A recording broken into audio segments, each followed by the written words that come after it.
अक्सर एक शिकायत सुनने को मिलती है, मतलब लोग कहते हैं कि इतिहास बड़ा उबाऊ है, बस तारीखें रटते जाओ। क्या क्या वाकई इतिहास का मतलब सिर्फ तारीखें याद करना है? हाँ, ये सोच काफी आम है और ईमानदारी से कहूँ तो कई बार जिस तरह से इतिहास पढ़ाया जाता है ना, हम्म। उससे लगता भी है कि शायद यही सच है। पर ये पूरी कहानी नहीं है, बिल्कुल नहीं। तो आज इसी इसी गुत्थी को सुलझाने की कोशिश करते हैं।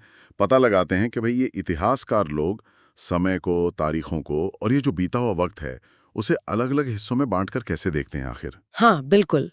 हम ये समझने की कोशिश करेंगे कि तारीखें कब जरूरी हो जाती हैं और कब कब वे किसी बड़े बदलाव की पूरी तस्वीर नहीं दिखा पाती। अच्छा। और ये भी देखेंगे कि इतिहास को अलग-अलग दौर या जिसे पीरियडाइजेशन कहते हैं, हम्म। उसमें बांटने का हमारे अतीत को समझने के तरीके पर क्या असर पड़ता है। हमारी ये जो बातचीत है, ये कुछ हिस्टोरिकल टेक्स्ट बुक्स के हिस्सों पर आधारित है, जिनका खास ध्यान, जैसा मुझे पता है, भारत में ब्रिटिश राज के दौरान इतिहास कैसे लिखा गया और समय को कैसे देखा गया, इस पर है। बिल्कुल।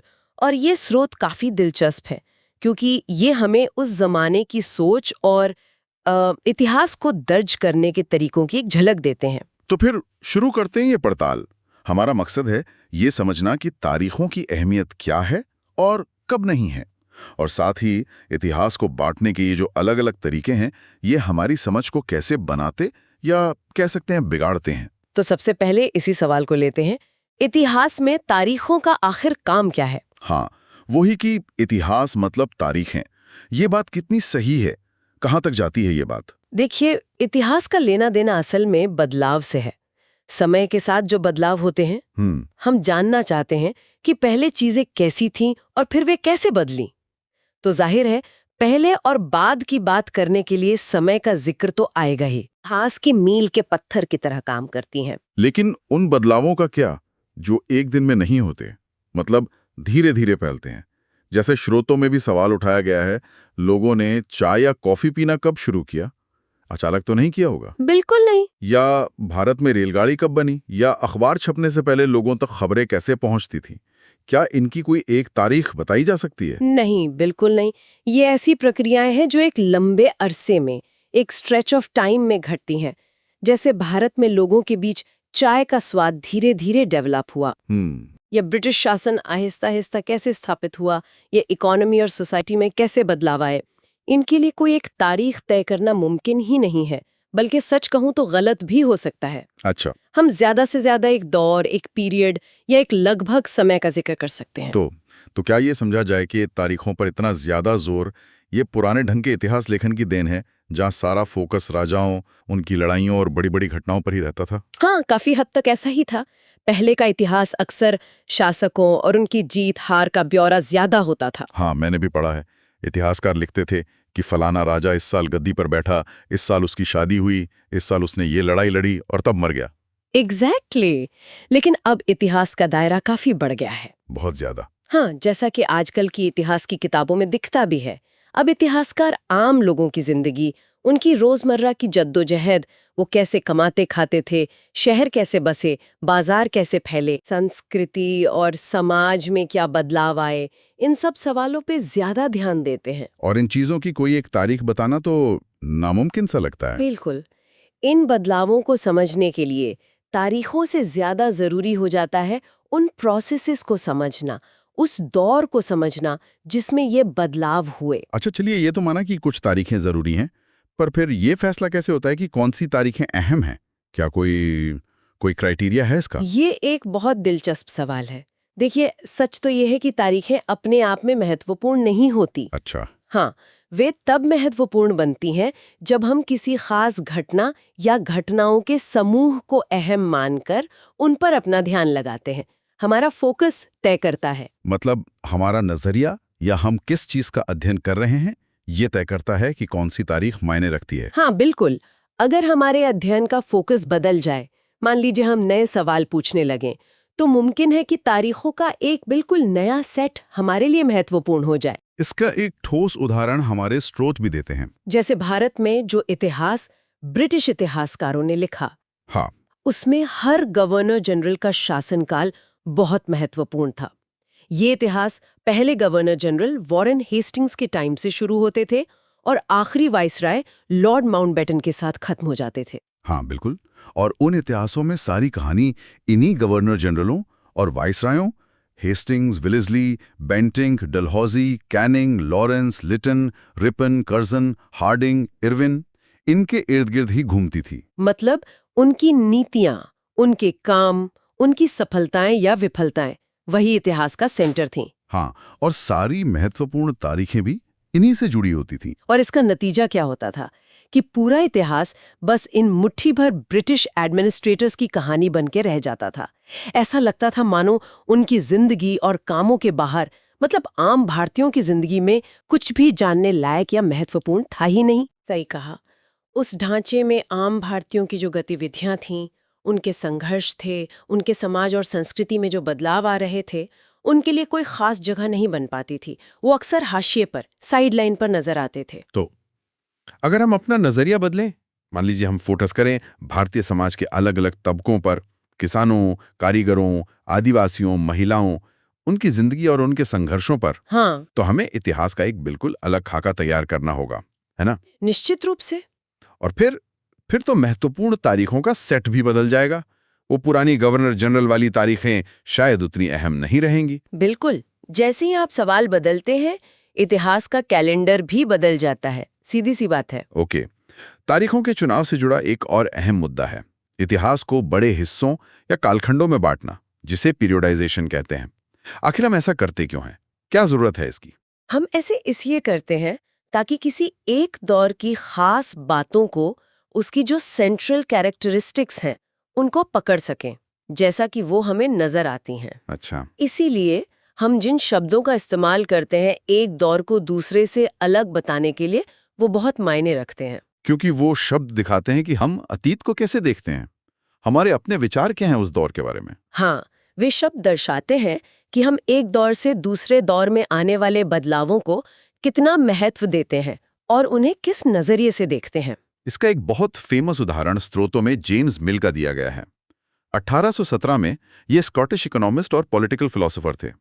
इन्होंने a history of British India नाम की किताब छापी। हाँ, बहुत प्रभावशाली किताब रही अपने जमाने की। और इसमें उन्होंने भारतीय इतिहास को 3 बड़े कालखंडों में बांटा, हिंदू, मुस्लिम और ब्रिटिश। हाँ, और ये विभाजन काफी समय तक माना भी जाता रहा।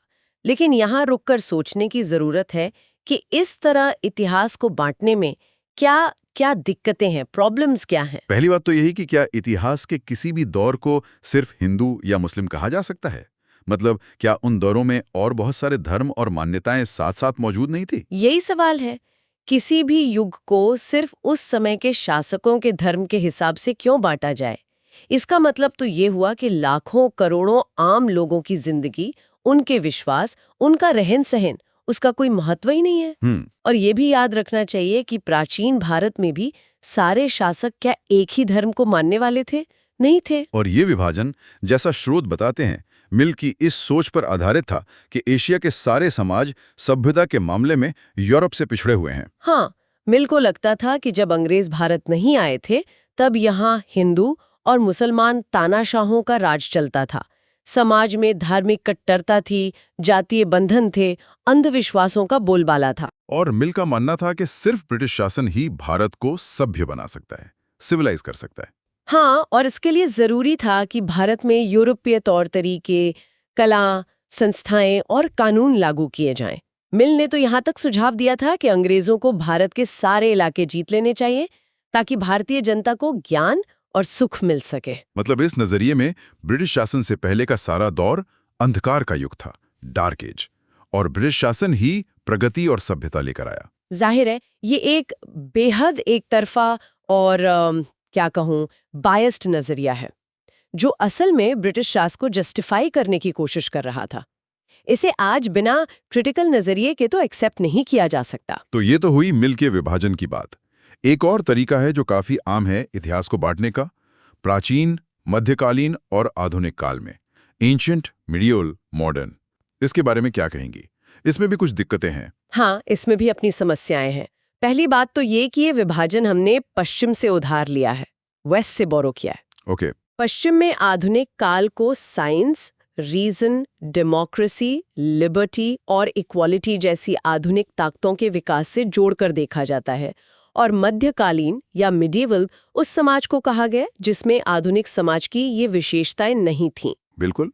और न ही वो दौर कोई जबरदस्त आर्थिक विकास या प्रगति का दौर था, कम से कम सबके लिए तो नहीं था। तो इसका मतलब क्या है? बिल्कुल, यही वजह है कि कई इतिहासकार ब्रिटिश शासन वाले इस दौर को आधुनिक कहने की बजाय औपनिवेशिक यानी कि कॉलोनियल पीरियड कहना ज्यादा पसंद करते हैं। औपनिवेशिक, ये शब्द क्यों बेहतर माना जाता है इस दौर को समझने के लिए?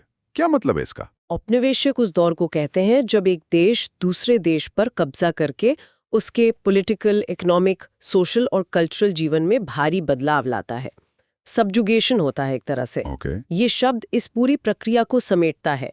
कैसे अंग्रेजों ने भारत को जीता, यहाँ के नवाबों और राजाओं को दबाकर अपना शासन चलाया, और कैसे उन्होंने यहाँ की अर्थव्यवस्था और समाज पर अपना कंट्रोल जमाया, अपने सारे खर्चे निकालने के लिए रेवेन्यू वसूला, अपनी जरूरत की चीजें सस्ती कीमतों पर खरीदी, जिन फसलों की उन्हें यूरोप में जरूरत थी उन्हें यहाँ उगवाया। और इन सब के साथ साथ यहाँ के लोगों के मूल्यों, उनकी पसंद नापसंद, रीति रिवाजों, तौर तरीकों में भी बदलाव लाए।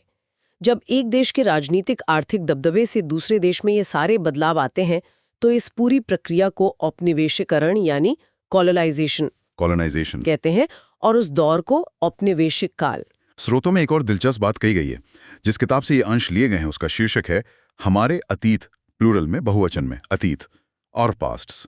ये क्या इशारा करता है? ये इस बहुत जरूरी बात पर जोर देता है कि अतीत सबके लिए एक जैसा नहीं होता। उस औपनिवेशिक दौर का अनुभव हर वर्ग और समूह के लिए अलग अलग था। अच्छा। एक आदिवासी का अतीत, एक किसान का अतीत, एक शहर में रहने वाले पढ़े लिखे बाबू का अतीत, एक औरत का अतीत, ये सब एक जैसे नहीं थे। है ना? इसीलिए अतीत एक नहीं अनेक हैं। वाह, ये बहुत अहम नुक्ता है। तो हमने तारीखों और कालखंडों पर तो बात कर ली, अब जरा संक्षेप में यह भी समझ लेते हैं कि इतिहासकार ये सब बातें जानते कैसे हैं। मतलब उनके सोर्सेस क्या होते हैं, वे किन चीजों का इस्तेमाल करते हैं अतीत को जानने के लिए? एक बहुत बड़ा जरिया है ब्रिटिश प्रशासन के ऑफिशियल रिकॉर्ड्स, सरकारी दस्तावेज। अंग्रेज सरकार दस्तावेजों को सहेज कर रखने पर बहुत जोर देती थी। अच्छा, क्यों? उनका मानना था कि हर निर्देश, हर योजना, नीति, फैसले, सहमति, जांच, इन सब को साफ साफ लिखना जरूरी है ताकि चीजों का ठीक से अध्ययन किया जा सके और उन पर बहस हो सके। इस लिखा पढ़ी से एक तरह का एडमिनिस्ट्रेटिव कल्चर पैदा हुआ। इसीलिए उन्होंने अपने सभी सरकारी दफ्तरों, tehsil office, collectorate, commissioner office, secretariat, court, सबके साथ रिकॉर्ड रूम बनवाए। हाँ, बिल्कुल। और खास दस्तावेजों को बचाकर रखने के लिए बाकायदा अभिलेखागार यानी आर्काइव्स और संग्रहालय यानी म्यूजियम्स जैसे संस्थान भी बनाए गए। आज भी हम इन आर्काइव्स में 19वीं सदी की शुरुआत के पत्र और ज्ञापन यानी मेमोज देख सकते हैं। हाँ, स्रोत में राष्ट्रीय अभिलेखागार, नेशनल आर्काइव्स ऑफ इंडिया की तस्वीर भी है जो 1920 के दशक में बना था। जी हाँ। इन सरकारी रिकॉर्ड्स में किस तरह की जानकारी मिलती है? Reports, memos? हाँ, जैसे जिला अधिकारियों ने जो नोट्स और रिपोर्ट तैयार की या ऊपर बैठे अफसरों ने जो निर्देश नीचे भेजे। 19वीं सदी की शुरुआत में इन दस्तावेजों की नकलें बहुत सावधानी से हाथ से बनाई जाती थीं। खुशनवीसी के माहिर लिखते थे इन्हें। अच्छा, हाथ से? हाँ, बाद में जब छपाई तकनीक फैली, प्रिंटिंग आई, तो इनकी कई कई प्रतियां बनने लगी। स्रोत में जेम्स रेनल के बनाए हिंदुस्तान के नक्शे का भी जिक्र है।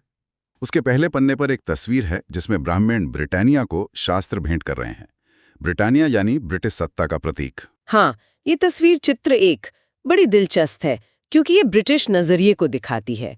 रेनल जो थे वो भारत पर ब्रिटिश विजय के कट्टर समर्थक थे और मानते थे कि भाई राज करने के लिए नक्शे बनाना बहुत जरूरी है। ये तस्वीर ये दिखाने की कोशिश कर रही है कि जैसे भारत के लोग खुद ही अपने प्राचीन पवित्र ग्रंथ ब्रिटानिया को सौंप रहे हैं और मानो उससे कह रहे हों कि आप ही हमारी भारतीय संस्कृति की रक्षक बने। ये उस इंपीरियल सोच को दर्शाता है।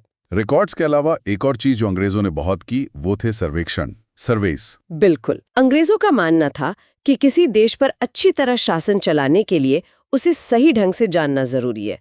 इसीलिए 19वीं सदी की शुरुआत तक पूरे देश का नक्शा तैयार करने के लिए बड़े पैमाने पर सर्वेक्षण किए जाने लगे। गांवों में रेवेन्यू सर्वे किए गए, राजस्व सर्वेक्षण। हाँ, इनमें जमीन की मिट्टी कैसी है, वहाँ कौन सी फसलें उगती हैं, पेड़ पौधे कौन से हैं, जीव जंतु कैसे हैं, स्थानीय इतिहास क्या है, इन सब का पता लगाया जाता था। फिर हर 10 साल पर जनगणना सेंसस भी शुरू हुई। हाँ, जनगणना के जरिए भारत के सभी प्रांतों में रहने वाले लोगों की संख्या, उनकी जाति, इलाका, व्यवसाय, इन सब के बारे में जानकारी इकट्ठा की जाती थी। इसके अलावा botanical survey, zoological survey, archaeological survey, anthropological survey, forest survey, मतलब कई तरह के सर्वे हुए। हाँ, स्रोतों में बंगाल में चल रहे सर्वे चित्र 6 और बोटानिकल गार्डन के लिए बनाए गए शरीफे के पौधे के चित्र 5 जैसे उदाहरण भी दिए गए हैं। जी, लेकिन इन सरकारी रिकॉर्ड्स और सर्वे के साथ एक लिमिटेशन भी तो है, एक सीमा है। ये हमें ज्यादातर वही बताते हैं जो सरकारी अफसर सोचते थे या जिन चीजों में उनकी दिलचस्पी थी, हाँ, या जिन्हें वो भविष्य के लिए बचाकर रखना चाहते थे। ये बहुत महत्वपूर्ण बात है, बिल्कुल सही कहा आपने। ये रिकॉर्ड हमेशा ये समझने में मदद नहीं करते कि देश के बाकी लोग क्या महसूस कर रहे थे या वो जो कुछ कर रहे थे उसके पीछे उनकी क्या वजह थी, क्या सोच थी। तो उस कहानी को जानने के लिए, आम लोगों की कहानी, हमें इन सरकारी दस्तावेजों के परे जाना होगा, कहीं और देखना होगा। हाँ, बिल्कुल। और जब हम दूसरे स्रोतों की तलाश करते हैं तो वे भी हमें काफी मिलते हैं। हालांकि उन्हें ढूंढना और समझना सरकारी रिकॉर्ड्स की तुलना में ज्यादा मुश्किल होता है। जैसे कि लोगों की लिखी डायरियां, तीर्थयात्रियों या मुसाफिरों के लिखे यात्रा विवरण। हाँ, या कुछ जानी मानी हस्तियों की आत्मकथाएं, या स्थानीय बाजारों में बिकने वाली छोटी छोटी किताबें और पर्चे। और जैसे जैसे छपाई फैली, अखबार छपने लगे। हाँ, अखबारों में तमाम मुद्दों पर बहस होती थी। नेताओं और समाज सुधारकों ने अपने विचार लिखे, कवियों और उपन्यासकारों ने अपनी भावनाओं को व्यक्त किया। स्रोत में 1946 की पुलिस हड़ताल की खबर, स्रोत 2, या 1857 के सिपाहियों का अंग्रेजी नजरिए से चित्रण, चित्र 7, इसी तरह के उदाहरण हैं शायद। बिल्कुल, ये सब भी इतिहास जानने के बहुत महत्वपूर्ण स्रोत हैं, नॉन ऑफिशियल सोर्सेस। लेकिन इन स्रोतों की भी अपनी एक सीमा है। जैसा स्रोत इशारा करते हैं, ये ज्यादातर पढ़े लिखे लोगों द्वारा ही तैयार किए गए हैं, लिटरेट लोगों द्वारा। हाँ, ये सही है। इनसे हमें ये पूरी तरह पता नहीं चल पाता कि जंगलों में रहने वाले आदिवासी या खेतों में काम करने वाले किसान या खदानों में खटने वाले मजदूर या सड़कों पर जिंदगी गुजारने वाले गरीब, हाँ, उन्होंने इतिहास को कैसे जिया, उनके अनुभव क्या थे। उनकी जिंदगी के बारे में जानना कहीं ज्यादा मुश्किल काम है, जिसके लिए इतिहासकारों को और भी मेहनत करनी पड़ती है और अलग तरीके अपनाने पड़ते हैं, जैसे ओरल हिस्ट्री वगैरह। तो इस सारी बातचीत से ये तो साफ है कि इतिहास सिर्फ तारीखों को याद करने का नाम नहीं है, बल्कि हम कौन सी तारीखें चुनते हैं और इतिहास को किन कालखंडों में बांटकर देखते हैं, ये बातें अतीत की हमारी पूरी समझ पर गहरा असर डालती हैं। हाँ बिल्कुल। और हमने ये भी समझा कि सरकारी रिकॉर्ड बेशक अहम जानकारी देते हैं, लेकिन वो पूरी कहानी नहीं बताते।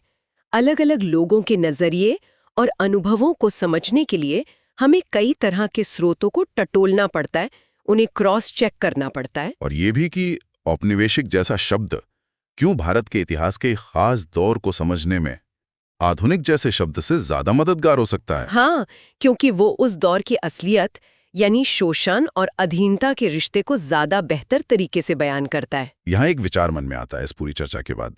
जरा सोचें, अगर किसी के अपने शहर या गांव का इतिहास सिर्फ सरकारी फाइलों या बड़े लोगों की कहानियों से नहीं लिखा जाए, बल्कि वहां के आम किसानों, छोटे दुकानदारों, कारीगरों या अलग अलग समुदायों की नजरों से लिखा जाए, तो वो कितना अलग नजर आएगा। हाँ, ये बहुत दिलचस्प सवाल है। ये सोचने पर मजबूर करता है कि शायद अतीत वाकई एक नहीं बल्कि कई सारे होते हैं। ठीक वैसे ही जैसे स्रोत किताब का शीर्षक इशारा करता है, हमारे अतीत।